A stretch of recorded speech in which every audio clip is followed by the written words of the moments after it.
Hey, what's going on, CoinUp TV subscribers? Robert Welkney here. In this video, I want to do a review of another Shaw Brothers classic from 1972. It is Man of Iron, which I have on Blu-ray here as part of the Shout Factory Shaw Brothers Classic Collection Volume 2.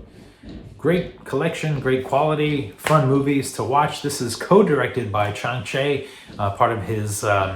he did kind of a series of movies where he was co-directing in the early 1970s. And it's a little unclear what things he actually directed and what he didn't direct, but it has his style, his cinematic flair, and that's kind of what the most important thing is.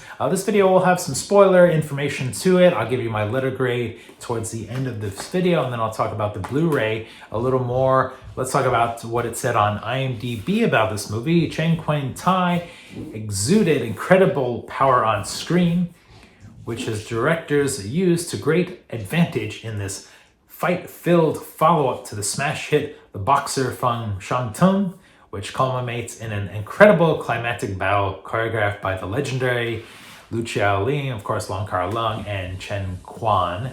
So that's what it says on IMDb. Pretty good synopsis there. So if you're familiar with Boxer from Shantung, this is kind of like a great double feature movie. Stars a lot of the same people. Chen Kuan-Tai is the lead. It's kind of a contemporary movie.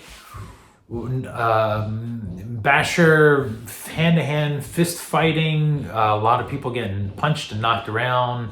And there are some weapons, but not a whole lot of weapons in the movie. So starring Chen Kuan-Tai and Ching Li as his love interest in the movie. Contemporary story about competing mob bosses in a small town. Chen Kuan-Tai plays Chou Lien Huan, a small-time hood, trying to elevate his status, his territory. So it's about bad guys. It's like watching The Sopranos. It's all villains in this movie. There's not really a lot of heroes. It's kind of anti-heroes. Things quickly accelerate for him and his gang once he falls for a woman connected to a powerful mob boss. Again, these are my own notes here I'm reading now.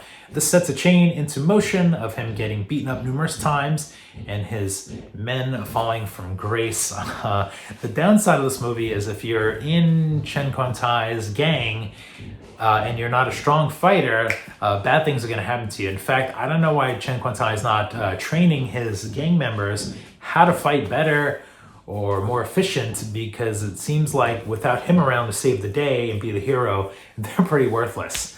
So maybe work on that if you're going to be a mob leader. You know, if you're going to be the leader of a tribe or a gang or a business, you've got to accelerate the people around you, right? That's what I learned, right? Watch this movie. Let's see, getting back to my notes here, plenty of action. It's a simple story, easy to follow. Mostly hand-to-hand brawling, like I was saying, but has some nice choreography sprinkled throughout the movie.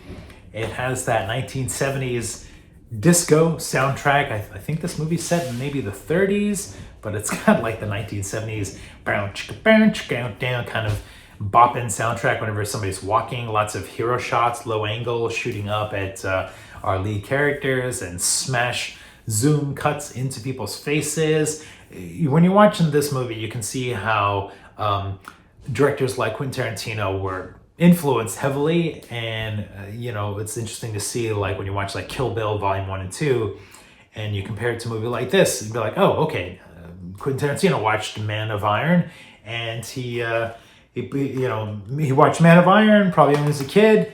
All that cinematic style stayed in his genes and his blood, and when he became an adult, he was able to regurgitate that and spit it back out with his own little style.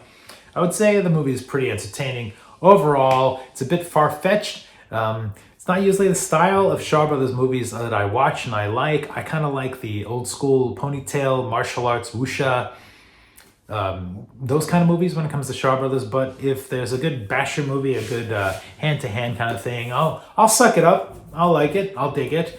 It has it's entertaining. It's got its cheese to it. It's got its fun to it.